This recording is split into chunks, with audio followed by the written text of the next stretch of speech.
Michael Thompson sat in the third row of the Oprah Winfrey Show audience, wearing his only suit, the navy blue one he'd bought for job interviews 3 years ago.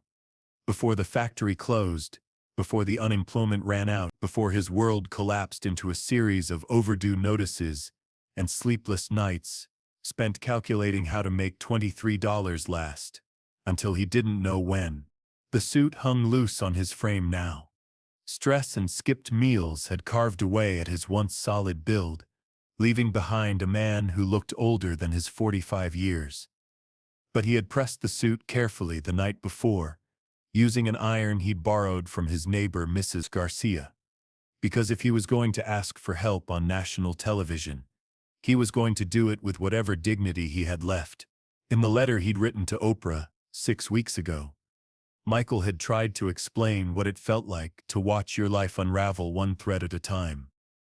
How unemployment wasn't just about losing a paycheck, it was about losing your identity, your purpose, your ability to look your children in the eye and promise them that everything would be okay. How poverty wasn't just about not having money, it was about the constant weight of choices no parent should have to make. Today's show theme was when life hits rock bottom. And Oprah was discussing resilience, hope, and the power of community support. Michael had been invited as part of the audience, after the show's producers had been moved by his letter. But he wasn't supposed to be a featured guest. He was just supposed to listen, to find inspiration in other people's stories of overcoming adversity. But sitting there, listening to Oprah talk about hitting rock bottom, Michael realized that sometimes you have to speak your truth especially when that truth is terrifying to share.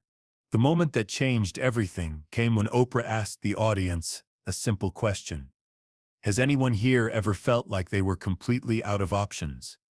Like there was nowhere left to turn? Michael's hand went up before he could stop himself. Around him, other hands were raised too, but something about the desperation in Michael's posture, the way he sat on the edge of his seat like a man drowning and reaching for a life preserver, caught Oprah's attention. She walked over to his row, microphone in hand, and knelt down beside his seat with that graceful way she had of making everyone feel like the most important person in the room. "Tell me what's on your heart, honey," she said gently, and Michael felt something crack inside his chest. Maybe it was the kindness in her voice, or maybe it was the realization that this might be his only chance to save his family. But suddenly words were pouring out of him like water through a broken dam. "Miss Oprah," he began, his voice shaking, "I lost my job 3 years ago, when the automotive plant closed. I've been looking for work ever since. But I'm 45 years old with a high school education, and nobody wants to hire someone like me. I've applied to over 300 jobs, 300. And I can't even get interviews anymore."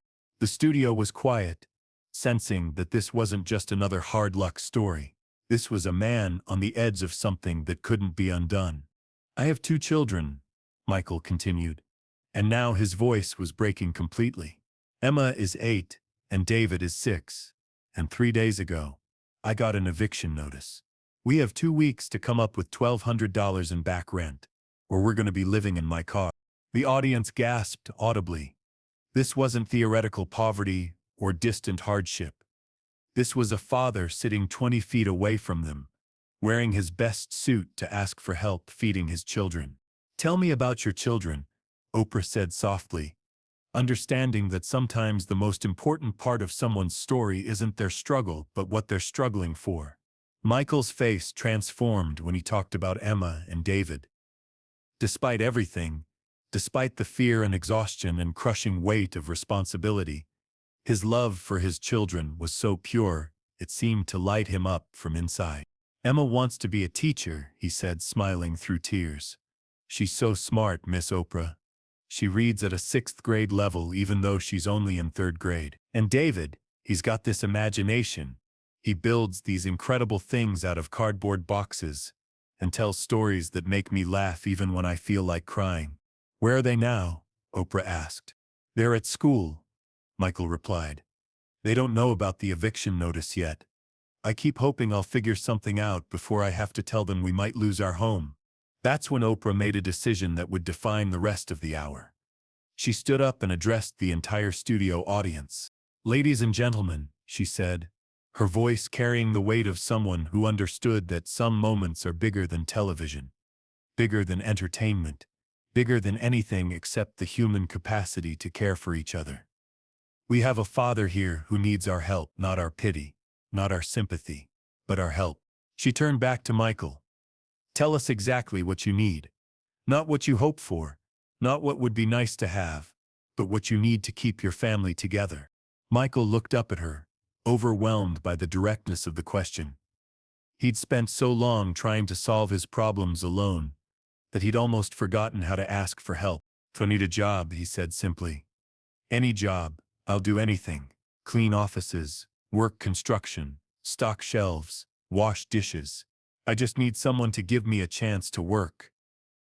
And I need to come up with that rent money so we don't lose our apartment." "What kind of work did you do at the plant?" Oprah asked. "Quality control," Michael replied. "I inspected parts for 22 years. But I've also done maintenance, some basic electrical work, inventory management. I'm not afraid of hard work, Miss Oprah. I'm just afraid of not being able to provide for my children." That's when something extraordinary began to happen. From the audience, a voice called out, "I might be able to help with a job." The camera swung toward the voice, revealing a middle-aged black woman in a business suit who had stood up from her seat in the fourth row. "Ma'am," Oprah said, walking toward her. "What do you do?" "I'm Patricia Williams," the woman replied. "I manage a warehouse distribution center here in Chicago. We've been trying to fill a quality control supervisor position for 3 months. The pay is $15 an hour to start, with full benefits after 90 days. The studio erupted in spontaneous applause, but Patricia wasn't finished. "If you're willing to work, if you can pass a background check and show up every day ready to do the job, it's yours." Michael stared at her in shock. After 3 years of rejection, after 300 applications that led nowhere, a job offer had just materialized on national television. "Are you serious?" he whispered into his microphone. "Dead serious," Patricia replied. "I believe in giving people chances, and I need someone with your experience." But the miracles were just beginning. From another section of the audience, an elderly white man stood up. "Excuse me," he called out.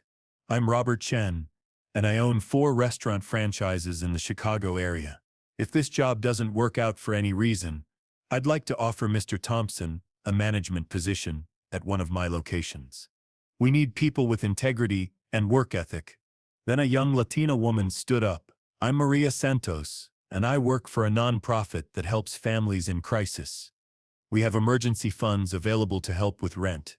If Mr. Thompson qualifies, we can help with that $1,200. What happened next was something that no television producer could have scripted, no writer could have imagined. One by one, audience members began standing up, offering help. A childcare worker offered free after-school care for Emma and David. A dentist offered free dental care for the family. A clothing store owner offered to provide clothes for the children. Oprah watched in amazement as her studio audience transformed into something she'd never seen before. A spontaneous community wrapped around one family's need. This wasn't charity in the traditional sense. This was people recognizing themselves in Michael's story and responding with the kind of practical love that changes lives. "Michael," Oprah said, returning to his seat where he sat overwhelmed by what was happening around him.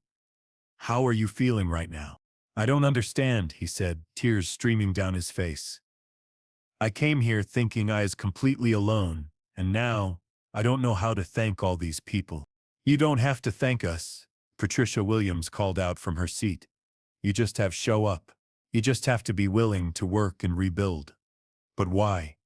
Michael asked, looking around the studio at faces that had been strangers minutes ago, and now felt like family. "Why would all of you help someone you don't even know?" An elderly black woman in the front row stood up slowly. "Because baby," she said, her voice carrying the wisdom of someone who had lived through her own struggles, "any one of us could be sitting in that chair. Any one of us is one job loss, one medical emergency, one bad break away from needing help. When we help you, we're helping ourselves. We're saying that in this world, people don't have to suffer alone. The cameras captured the moment when Michael finally broke down completely. Not from despair, but from overwhelming gratitude. For 3 years, he had carried the weight of his family's survival entirely on his own shoulders. In the span of 30 minutes, that weight had been lifted and shared among dozens of people who had chosen to care. "Michael," Oprah said, sitting down beside him as he tried to compose himself, "what are you going to tell Emma and David when you get home today?" Michael wiped his eyes and looked directly into the camera, speaking not just to Oprah, but to his children, who might one day see this moment. "I'm going to tell them that their daddy never gave up," he said. "I'm going to tell them that sometimes when you think you're all alone, you find out that there are people everywhere who care about each other. I'm going to tell them that tomorrow, their daddy starts a new job, and we're going to be okay." The studio audience rose to their feet in applause. That wasn't just appreciation for a touching moment, but celebration of what they had just accomplished together. They had taken a man's desperation and transformed it into hope. They had taken his isolation and surrounded it with community. But Oprah wasn't finished. She had spent decades facilitating moments of transformation, and she understood that the most powerful gift she could give Michael wasn't just immediate help, but tools for long-term success. "Michael," she said, "I want to give you something else. I want to give you a life coach, someone who can help you navigate this transition and build a plan for your family's future." She gestured toward the wings of the studio, and a woman walked out who had been watching the entire exchange from backstage. "This is Dr. Angela Foster," Oprah explained. "She specializes in helping people rebuild their lives after regular setbacks. She's going to work with you for the next year, completely free of charge, to make sure that this isn't just a temporary solution, but the beginning of lasting change." Dr. Foster approached Michael with the same warmth that had characterized everyone else's response. "We're going to work together to create a budget, set goals, and build the kind of stability that will protect your family from future crises," she explained. "You're not just getting a job today, Michael. You're getting a foundation." The show continued for another 20 minutes, with Michael sharing more details about his journey and accepting contact information from audience members who wanted to stay connected. But perhaps the most powerful moment came when Oprah asked him one final question. "Michael, what do you want people to take away from your story?" Michael thought for a moment, looking around the studio at faces that had shown him more kindness in 1 hour than he'd experienced in 3 years of struggle. "I want people to know that asking for help doesn't make you weak," he said. "It makes you human. And I want people to know that helping each other doesn't cost as much as we think it does." Most of these folks offered me things they already had. Jobs that needed to be filled, services they were already providing, connections they'd already made. He paused, his voice growing stronger. "But mostly, I want people to know that community isn't just a word. It's something we choose to create every day, every time we decide to see each other's struggles as our own." The episode aired 3 weeks later, and the response was unprecedented. The Oprah Winfrey Show received over 77,000 letters from viewers who had been inspired to help people in their own communities. Job placement agencies reported surges in both job seekers and employers willing to give second chances. Food banks and homeless shelters saw increases in both volunteers and donations. But perhaps the most meaningful response came from Michael himself. 6 months after the show aired, he sent Oprah a photo of Emma and David in their school uniforms, standing in front of their apartment building, the same building they had almost lost, but now their home was secure. "Miss Oprah," his letter read, "I wanted you to know that Patricia wasn't just offering me a job that day. She was offering me back my dignity. The work is hard, but it's good work, and I'm good at it. I've been promoted twice already, and we're saving money for the first time in years." He went on to describe how the connections made that day had blossomed into lasting relationships. Patricia had become not just his boss, but a mentor, Dr. Foster had helped him create a 5-year plan that included going back to school part-time to earn a business degree. Several audience members had stayed in touch, creating a network of support that extended far beyond that single day in the studio. But the biggest change, Michael wrote, is in how Emma and David see the world now. They know that their father faced the hardest thing in his life and didn't face it alone. They're learning that community isn't something you're born into. It's something you choose to create and participate in. A year later, Michael was featured in a follow-up episode of The Oprah Winfrey Show. He returned not as someone seeking help, but as someone offering it. He had started a support group for unemployed fathers, using his own experience to help other men navigate the challenges of job loss and financial stress. "What I learned that day," he told Oprah during his return visit, "is that the most powerful thing about hitting rock bottom is discovering that you don't have to climb back up alone. There are people everywhere willing to throw you a rope. You just have to be brave enough to grab it." Emma and David, now 9 and 7, appeared on the show with their father. They were thriving in school, involved in after-school programs, and articulate about their experience in ways that surprised everyone. "My daddy always tells us that asking for help is brave," Emma said, sitting beside Michael with the confidence of a child who has never doubted her father's love. "And helping other people is how you say thank you for when people helped you." David, still building elaborate cardboard creations, but now with materials donated by art supply stores contacted by viewers, added his own wisdom. "Sometimes when bad things happen, they turn into good things, but only if people are nice to each other." The episode ended with Michael surprising Oprah with a gift, a handmade photo album containing pictures of all the families he had helped through his support group over the past year. Each photo was accompanied by a story of transformation, of community support, of people lifting each other up when life knocked them down.